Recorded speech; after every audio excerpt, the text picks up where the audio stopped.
Ladies and gentlemen, that concludes the reading of the names. 6,790 names and lives. To pay tribute to them all, bagpiper Jeffrey Herbert now with Amazing Grace.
The founder and president of the Vietnam Veterans Memorial Fund, Mr. Jan Scruggs.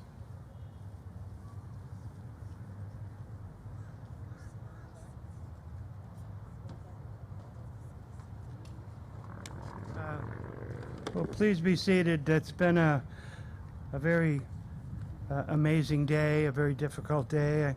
I think we all know that the people who are with us, the people we remember today, they'll always be with us. They'll always be a part of our lives. They'll always be in our hearts. We'll always miss them. But they did their duty for the country, and we appreciate that. The tireless work of our many volunteers and staff, it's really appreciated. So many of these people have spent the day here. They got here very early in the morning, and they just haven't quit. So what I want to do now is just read something for you. And I think a lot of you have heard these words. This is the 23rd Psalm. The Lord is my shepherd, I shall not want. He maketh me to lay down in green pastures. He leadeth me beside the still waters. He restores my soul. He leads me into the path of righteousness. Yea, though I walk through the valley of death, I will fear no evil. For thou art with me. Thy rod and thy staff comfort me. You prepare a table for me in the presence of my enemies. You anoint my head with oil. My cup runneth over. Surely goodness and mercy shall follow me all the days of my life, and I will dwell in the house of the Lord forever. So, that's all I have to say for now.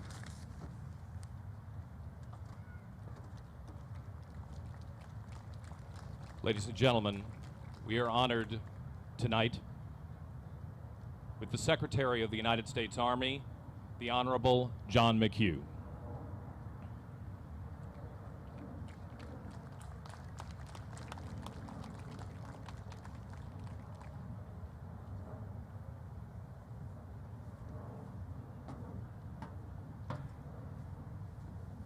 Good evening. I asked for the opportunity to say, I promise you, very few words. But nevertheless, as one of the individuals honored to, in the civilian capacity, lead today's military, I wanted to pay a special thanks to those of the Vietnam era who reach out every day but truly expressed a love of men and women in arms on this day that is extraordinary. For those of us who can recall the tumultuous years of the 60s and 70s and the disgraceful behavior that so many who proudly, bravely, courageously wore the uniform of the United States received upon returning home, to have those people experience what they did and from it find in the goodness and grace of their heart the effort to ensure that it would never happen to another soldier, another sailor, another airman, another Marine, is extraordinary. So while today, of course, most of all is ensuring that the names that you heard today will be forever missed, but also ensuring that they will never be forgotten.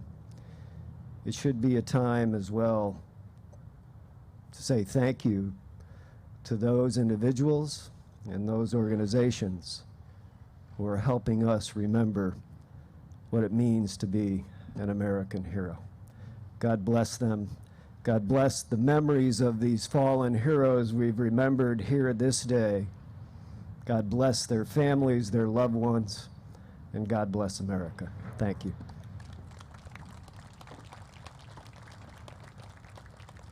Ladies and gentlemen, representing the Iraq and Afghanistan Veterans of America, please welcome Ann Wiebe.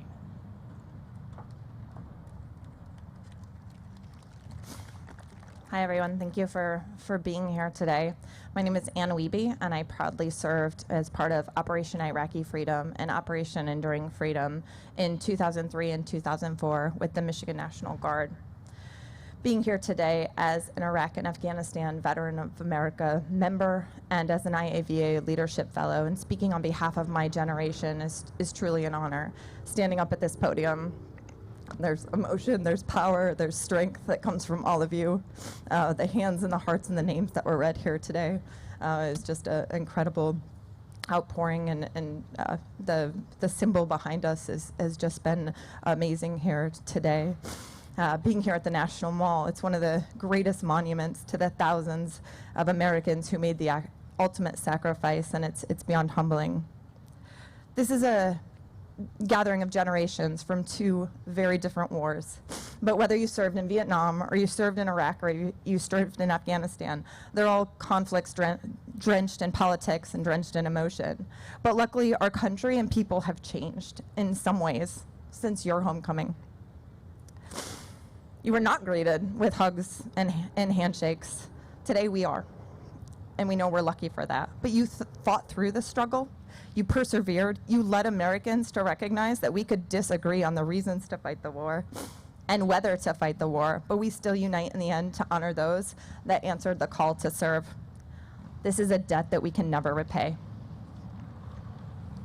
Fortunately, our country is still evolving in its understanding of who can serve their country and in what capacity and what role. And we're learning to value the skills and the talents and the service of all those who wish to raise their right hand and defend this great nation. Personally, I'm a woman, I'm a wife, I'm a mother, and I'm a veteran. This isn't something you'd hear 30 years ago. But now, this is normal. Veterans of all types, veterans are everywhere, and their service is respected and valued. But none of that would have been possible had it not been for you and your predecessors. So today, as you have honored us, please let me thank you. Thank you for continuing to open the nation's hearts and minds and doors for service. I grew up in a small town, the town of Boyne City, Michigan, with 2 stoplights, and decided to join when I was 16, joined at 17. Our small town has lots of incredible service members and veterans that live in it.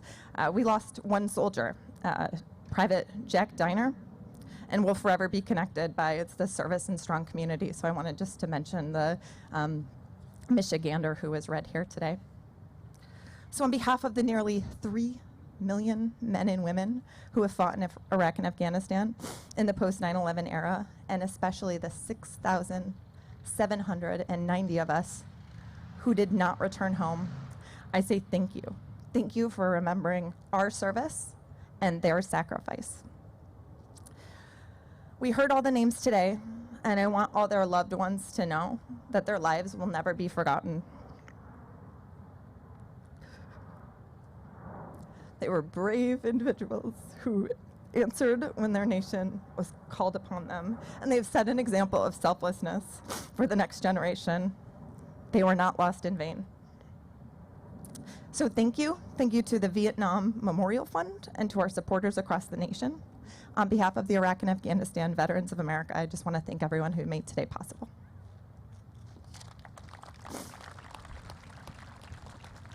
Ladies and gentlemen, please welcome Captain Jason Hogg, a Marine Corps veteran and board member of Canines for Warriors. Come here. Sit down. He got stepped on. He's all right.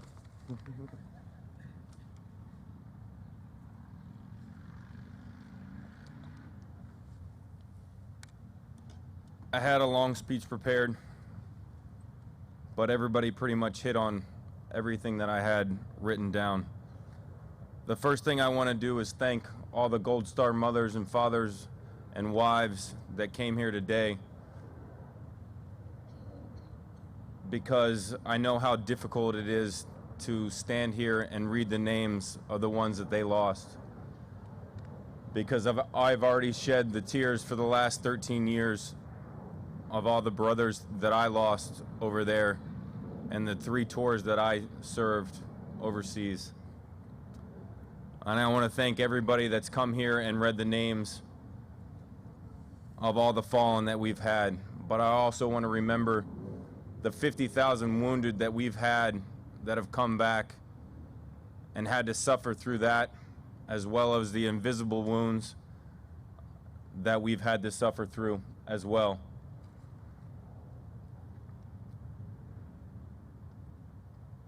I'm going to try to keep this upbeat and continue to press forward, because today is a part of healing. In 1982, the Vietnam Memorial read off the 58,000 names to start the healing process for our nation. And that's what we're trying to do today for Iraq and Afghanistan, to start the healing process for our nation, for our wars. And that's what we're going to do today. Today is a part of reflection and not sorrow. 13 years ago, we started and stand united.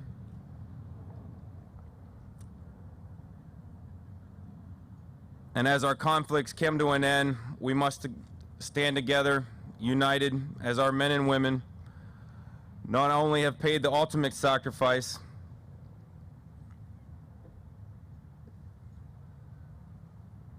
but have come back and started. Sorry, I have a brain injury, so I lose my spot all the time. That's why I got a dog. Let's start over. Again, like I said, we have to reflect and we have to start and do our best to move forward and continue to do our best. Whatever your views are, whatever your political views were with the war, it doesn't matter. We have to stand united as one with our men and women in uniform, and make sure we stand behind them, because those are the ones that matter. And we have to continue to do that with the generations to come, just like we did with Vietnam and that wall that stands behind us.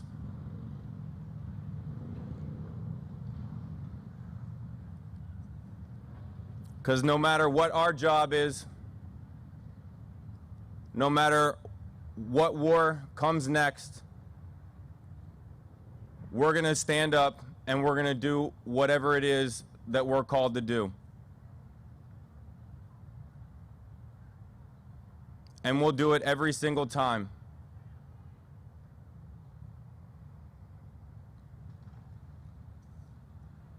So, like I said, today is a time of reflection, not sorrow. Yes, we've lost almost 7,000. But today is the time to move forward and heal.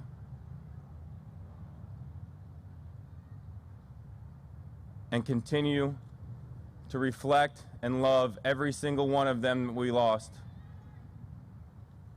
Semper Fi, and God bless.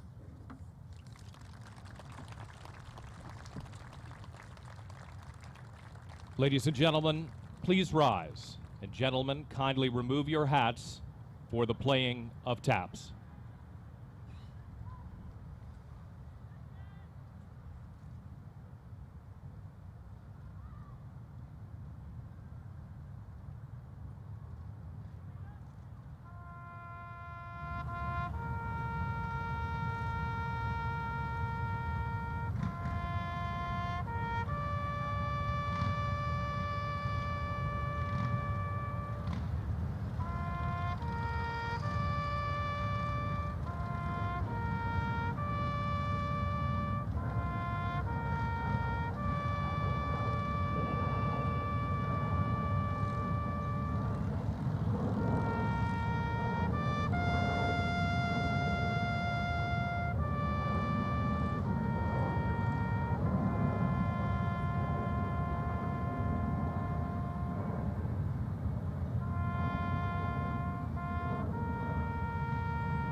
This concludes the Reading of the Names program. We thank you for joining us today to honor our nation's heroes.